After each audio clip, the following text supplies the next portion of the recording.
Nursing interviews can be intimidating, but there's nothing you cannot do. If you finish school or you're almost done school, you've come this far, then you've got this in the bag. You've got this in the bag. Trust.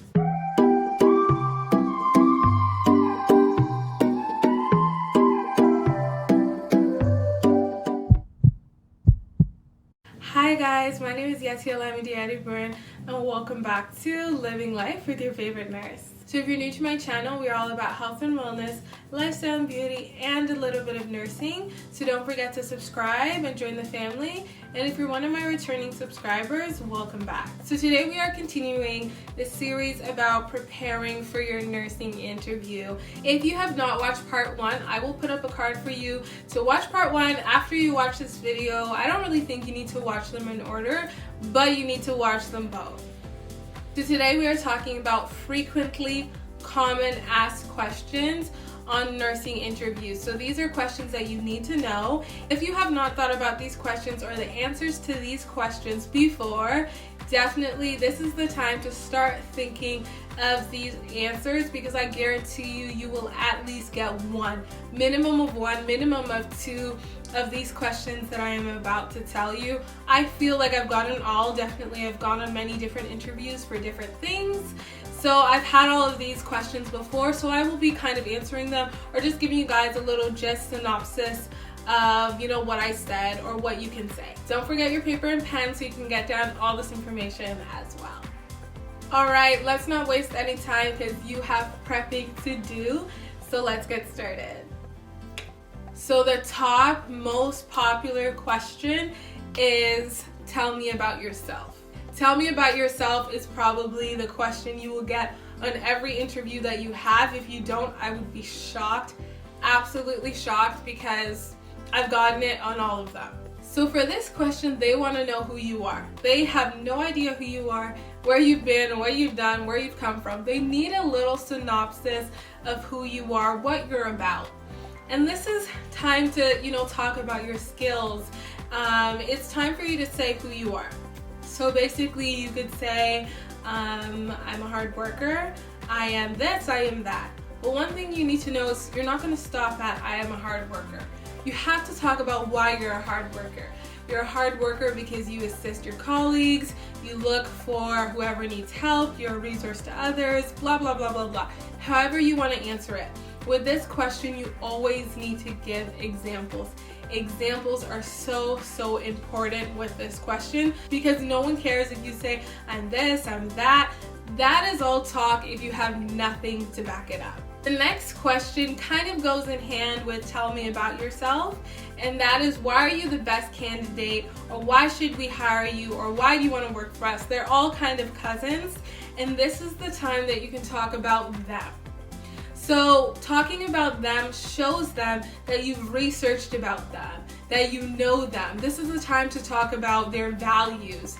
They might not ask you particularly what their own values are, but this is the time for you to say, I want to work for you, or I'm the best candidate because I truly feel that my values and the values of this hospital are intertwined. I love patient care. I believe patient-centered care is this, that, whatever their values are. Hopefully you guys actually do have the same values, but this is the time to let them know that you know about them. So this is the perfect question to do that with. And this question is the perfect place to talk about, why you want to work for them, how similar you are to them, or what you have in common, all that type of stuff. So definitely take a look at who you're trying to work for and make sure that, they relate to you, and that's the perfect spot, to talk about it. I might have mixed you up a bit, but you get my point. So the next question is, why did you choose nursing as a career, or why did you want to become a nurse?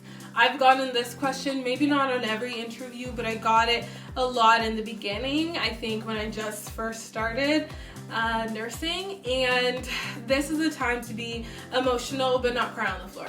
This is the time to actually talk about yourself, talk about your family. This is the question that they're okay you talking about, like your background and your history and things like that. And in my case, I have a lot of nurses in my family. I like all the nurses in my family. I like that they're knowledgeable. I like that they all can help people in all their different ways because they're all in different fields. And that's usually kind of what I talk about. I go more in depth than that, but generally I give, some examples like that. But if you don't know why, you want to be a nurse or why you got into the career, it's time to think about that. Because you will most likely get this question once in your life. So you should know. You should actually know for yourself why you actually want to be a nurse, because there's no harm knowing. So if you don't know, think about it. The next question is, what do you find rewarding about the job, or what is the best part of the job? I got this question before once or twice, but I know once for sure because I remember the interview.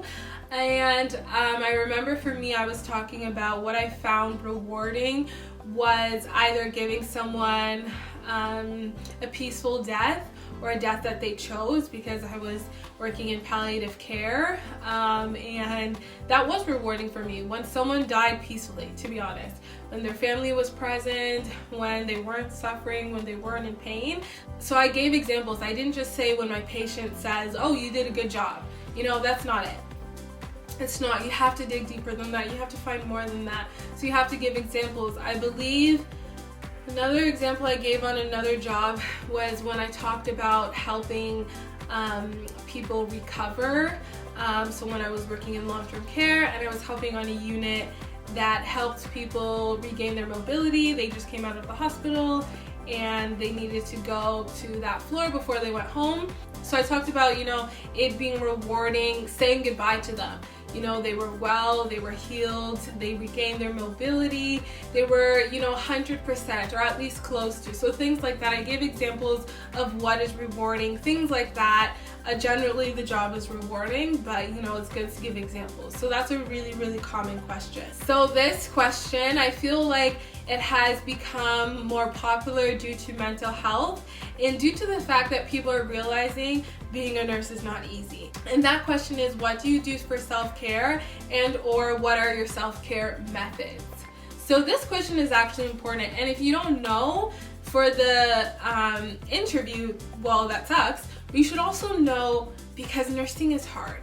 You should actually know for yourself, and you need to figure out before you actually jump into the nursing world what you'll do for self-care, because there are times that I'm just like, I don't want to do this job anymore. I hate it. And there are times that I love it. But during those times that I hate it, I have to have self-care methods. So sometimes it's deleting my work email for a couple days. Sometimes it's not talking about work when I get home. Sometimes it's making sure I go out with friends. Sometimes it's talking to that particular person that will comfort you. Sometimes it's just going to sleep. It can be so many things. But even if you're not thinking about this interview, you actually do need to think about it for yourself and prepare some self-care methods.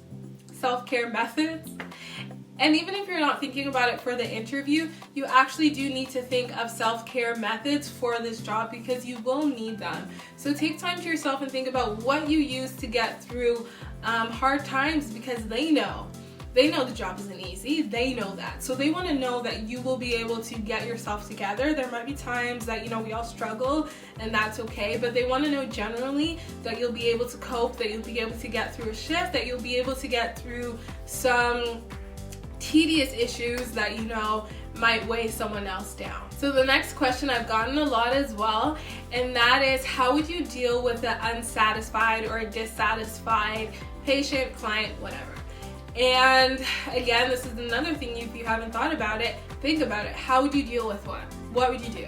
So with me, what I typically do say, which I do, is I ask, how can I help you? What about my care, or what about everything that's going on, can I change for you or improve for you? And that is the best I can do. That is what I'll do. After that, the person still might be dissatisfied, still might not be okay. And that's when I tell myself I've done everything I can, and all that I can do is do my best and be there for the patient. And that's typically what I do say, because there are some people that you will do anything for. You will jump over a mountain for them if you could, and they will still be unhappy with you. They will still be unhappy with your care. So you need to know that as long as you've tried your best, you know, that's all you can do. So that's typically the answer I give for that question. But you know, that might not be your answer. That's okay. But you do need to figure out how you will cope and how you would deal with someone who is unsatisfied with your care, because sometimes it can be annoying. Because sometimes you're like, what do you want me to do for you? What else can I do for you? And it can be frustrating, but you have to be able to get through it. So another question that is very popular is your greatest quality as a nurse, or your greatest skill, or something in that line. So what about you being a nurse is so great? What can you do that no one else can, or what is something that just makes you a great nurse?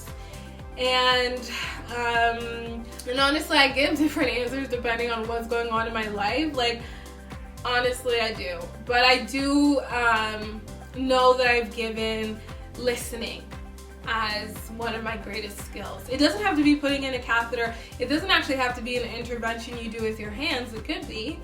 But sometimes they want to hear behavioral answers. So I honestly say it's being able to listen, and that is so important. Being able to listen to your patients is so important, especially, you know, when I was working with palliative clients. Listening to them, being there for them is so important. Hearing their concerns, advocating for them, I thought was my greatest skill. Making sure that they were heard, and you know, what they wanted was heard was really important to me. So, you know, I would elaborate on that, but that is typically how I would answer that question. So now the last question, there are definitely many more, but the last question that I'll talk to you guys about today is, what is the hardest part about nursing? I've gotten this question as well multiple times, and again, this answer comes with what's going on in my life, you know, where I just last worked and things like that. So, and typically, honestly, I would say dissatisfaction. And it's actually okay for you to answer the question like that, because sometimes, honestly, the hardest thing could be the fact that you do your best and someone is still not happy. Even if they ask you that other question, you can still say that's the hardest part. Knowing that you're trying your best, that you're doing everything that you can, and someone is still unhappy with you can absolutely be frustrating.